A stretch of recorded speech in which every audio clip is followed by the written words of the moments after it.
so we're encouraging participants to check those out. I also want to remind people that we'll be having a Q&A after Dr. Thobani finishes her presentation. So we encourage you to put your questions in the chat. So for now, we'll pass it on to Dr. Sunera Thobani. Thank you very much, everybody. I would like to begin by thanking Benita and all the organizers of this conference. I do know how much work goes into these events. And for as long as I have known Dr. Benita Banjan, she is a tireless organization, and she works in the best tradition of activist scholarship. So I just really want to congratulate you all for organizing this event, and also thanking you for inviting me to be here. I would also really like to thank my co-presenter, Dr. Picto. It is such an honor to be at this conference with you. We've spoken together before at conferences, as you said, but I'm just really, really, truly honored to be here, to hear you speak. And, you know, I just feel very lucky. Thank you all very much. I would also like to begin by acknowledging that I live and work on Coast Salish territories. The campus at which I teach of the University of British Columbia is located on Musqueam territories. And I just want to highlight the point that Indigenous peoples are engaged in struggles for sovereignty. And I think it's really important that land acknowledgements not only give thanks for allowing us to be on the land, but also come with the acknowledgement that we have a responsibility to support these struggles for sovereignty. And I think that becomes crucial for any project in Canada, in North America, anywhere in the world that is trying to bring about transformative change. So I'd like to begin by pointing out that the university is at the center of the various crises that we face in this moment, whether it is the environmental crisis, whether it is wars and violence around the world, militarization, securitization, whether we think about, you know, the economic kind of upheavals that we are now living through. The university is actually at the very center of these crises. And often, you know, the everyday life that we live in this institution, we are so focused on surviving the kinds of aggressions that we experience on an everyday basis in the institution, that we often lose sight of how central this space is to all of these various crises that humanity faces now, and therefore how central this institution is to figuring out the solutions and pushing forward the solutions to these various crises. So to say that the university is in crisis in the present is only to state the obvious, although neither the institution's governing elites nor the state that funds it seem able or willing to acknowledge the extent of this predicament. Likewise, to say that this crisis is sparked by larger challenges to the colonial racial forms of power that shape settler societies as well as other racial capitalist societies is also to state the obvious. To make these two statements together as a woman of color is to face the full wrath of this institution. For these truisms are met with expressions of outrage, sometimes with protestations of good intent by those empowered by and within the university as an institution. Past experience has taught many of us that such protestations soon turn to rage at who is then construed as the vengeful origin of this critique of the university. At the close of the 20th century, Bill Reddings argued that the university had entered an age of doom in which its future had become uncertain. The decline of the nation state, Reddings argued, made it increasingly obvious that the modern university was no longer tethered to quote unquote national culture and was instead being transformed into a, to quote Reddings again, a transnational bureaucratic corporation, end of quote. Readings defined this shift as part of the process of Americanization that was remaking the university in the image of the corporation, not only in the US and Canada, but also across Europe. Within academia, Readings argued, the idea of national culture was being replaced with a vacuous notion of excellence, which was empty of any particular meaning or content. This development, he argued, was a death blow to a liberal education, such that the humanistic traditions that had shaped the university were no longer viable, and the institution had, quote, outlived itself. With this demise of the liberal university, Readings went on to argue, the subject who had embodied its ideals was also fast disappearing. Readings said, and I'll quote him again, the enlightened and liberal administration would henceforth become the hero of this transformed institution, not the scholar, professor, teacher, nor the student who was newly turned into a consumer.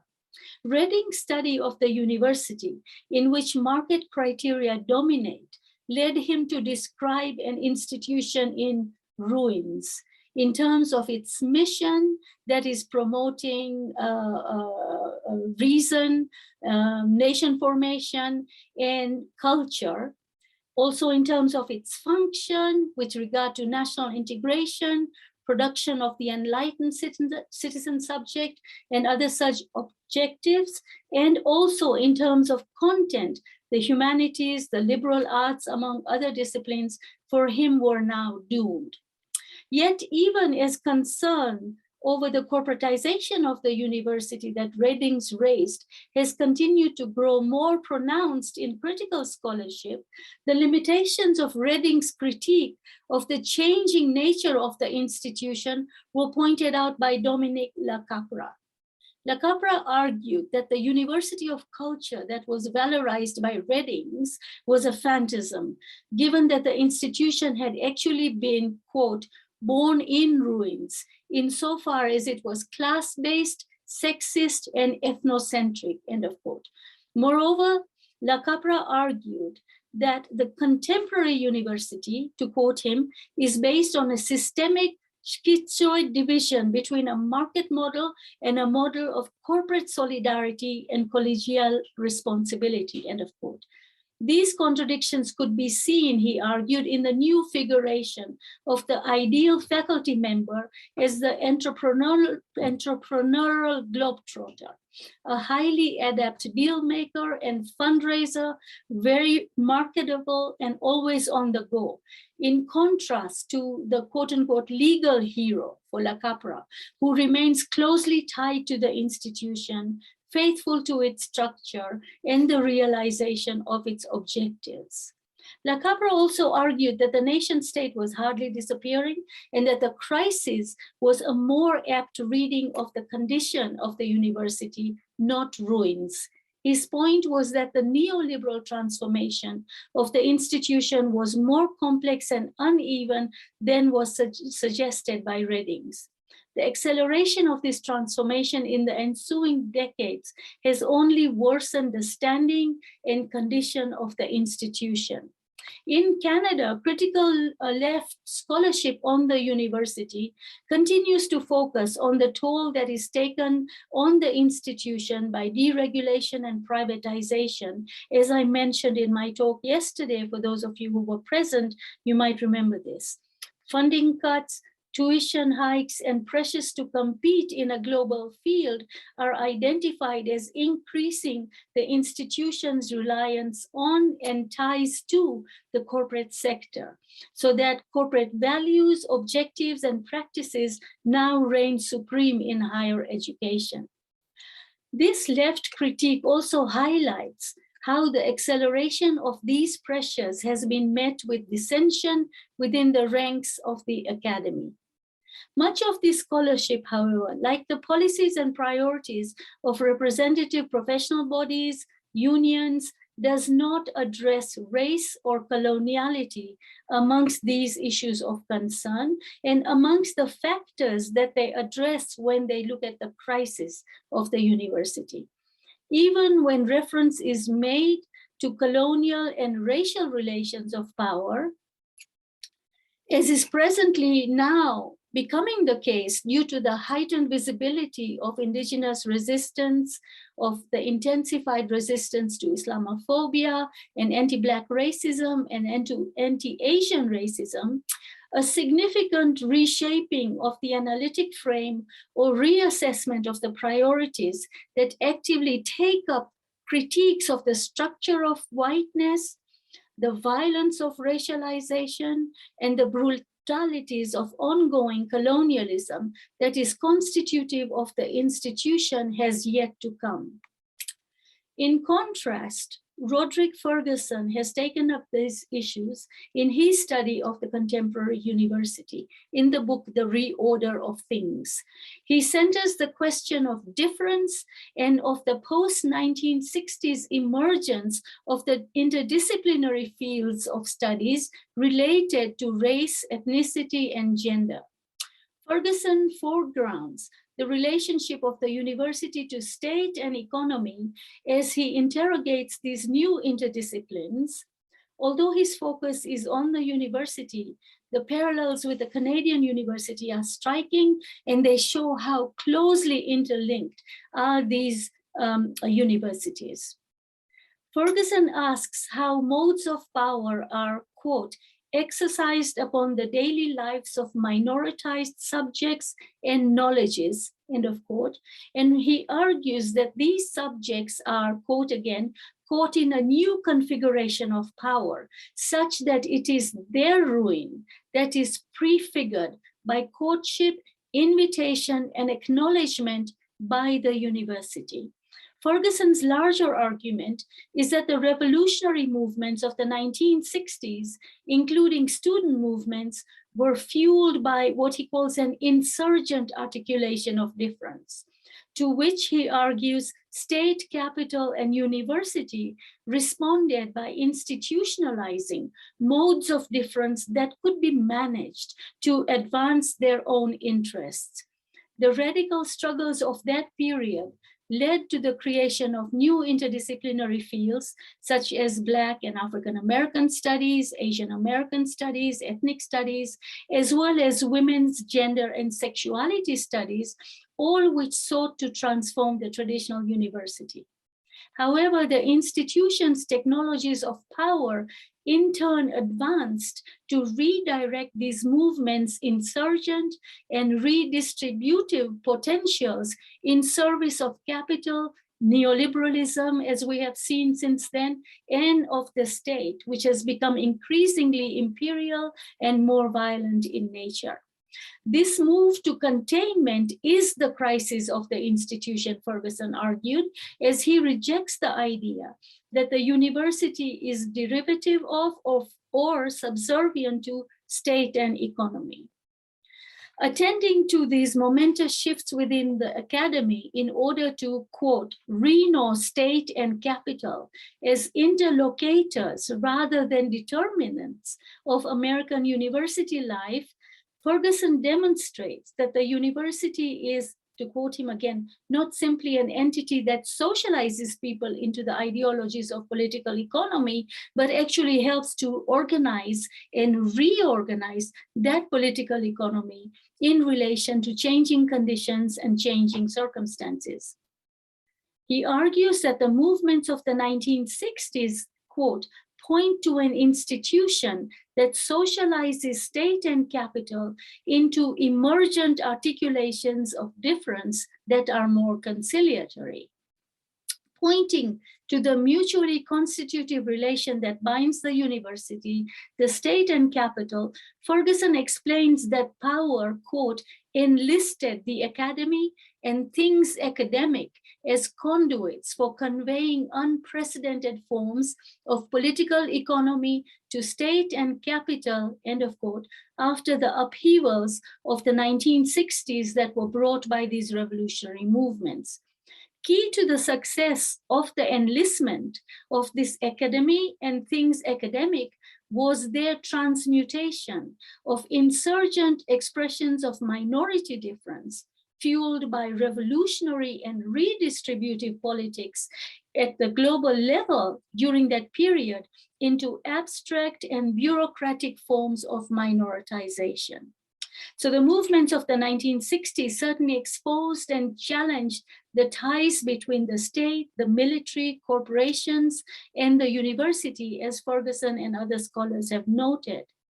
Indeed, people like me are in the university today because of these revolutionary movements of the 1960s that pushed open the doors of this institution. These movements' contestation of the racial gender ideologies and Eurocentric epistemologies that shaped liberal education also undoubtedly plunged the university into a greater crisis of legitimacy. I bring these earlier moments to our attention this morning because we're living through another such momentous change in the social order and within the university as an institution which negotiates, manages, mediates such change.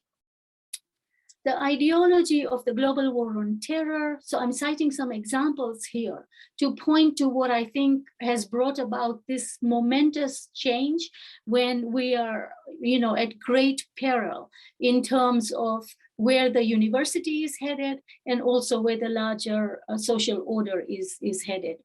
The ideology of the global war on terror made Islamophobia central to national and global politics. Anti-Muslim racism was fueled in national political discourses and in popular culture in Canada, the US, Europe, indeed around the world.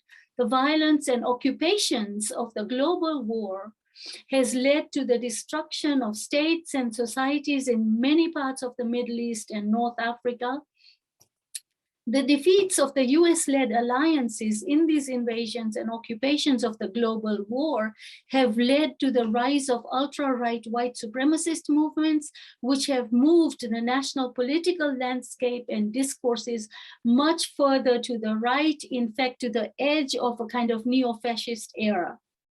The racist violence of this movement is directed to indigenous communities, people of color communities, to migrants and refugees in particular.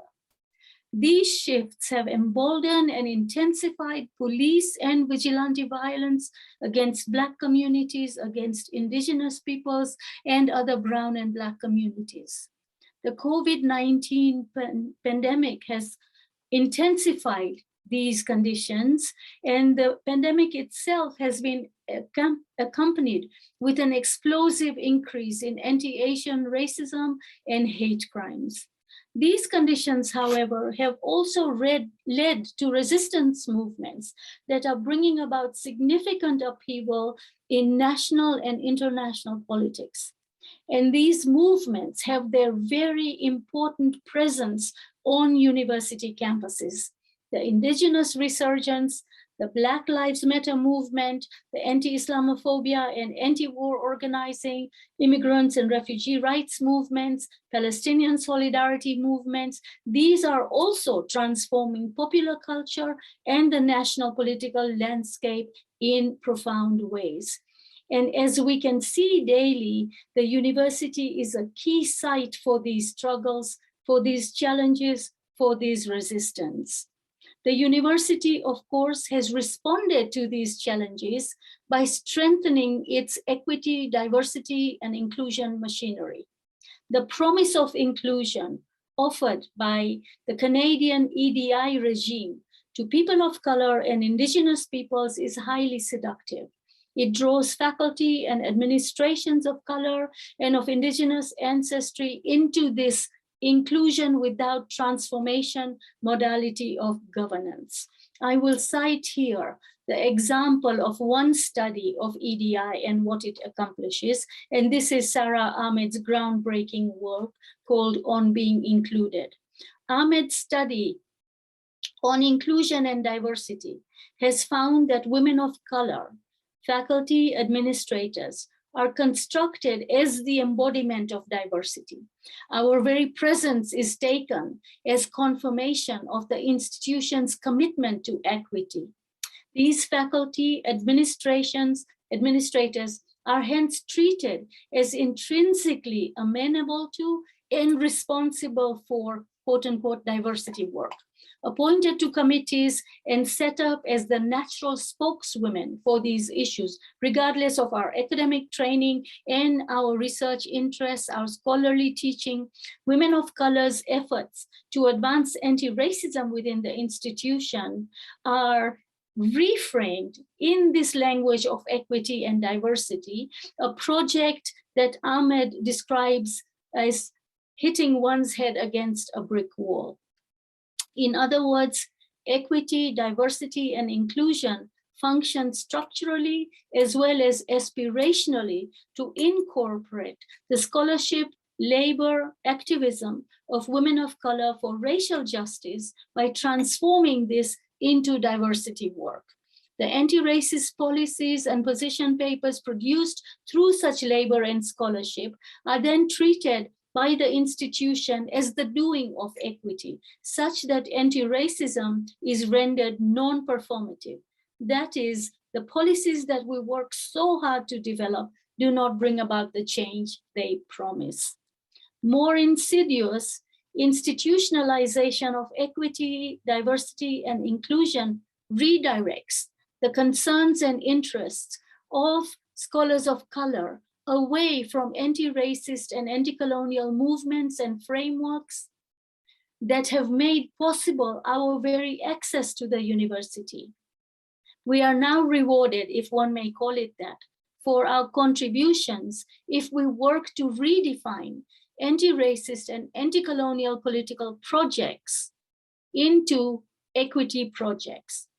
This is not only leading to greater marginalization of radical and insurgent scholarship and movement politics, but it is also threatening us with the destruction of the heightened visibility of our anti-racist, anti-colonial movements and praxis that have become so visible and so powerful through the mobilizations we've seen over the last decade. This is a moment of great peril for these movements of resistance, as those faculty and students who bring our anti-colonial and anti-racist histories, knowledge traditions, perspectives, experiences, and practices into the university become constructed as particularly difficult, angry, uncollegial, and so on. We become demonized within the institution for doing this work. In particular, those of us who work on and contest the issues of settler colonialism and the destruction of indigenous sovereignty, on issues of abolition and incarceration, on the racialization of orders and borders, on wars, violence, and environmental destruction and catastrophes, are relegated to the periphery within this institution.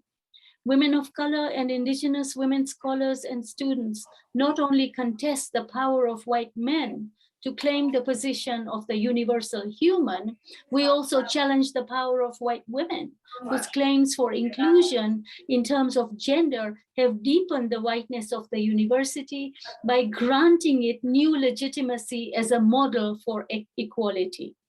Understanding these distinctions between insurgent, radical scholarship and praxis, and understanding how equity, diversity, inclusion has a completely different objective. Understanding that this anti-racist and anti-colonial work within the institution can only be advanced by building communities of resistance based on these politics is the urgent task that we face in this moment. What we do with our positions in the university matters, and it matters desperately. Thank you very much.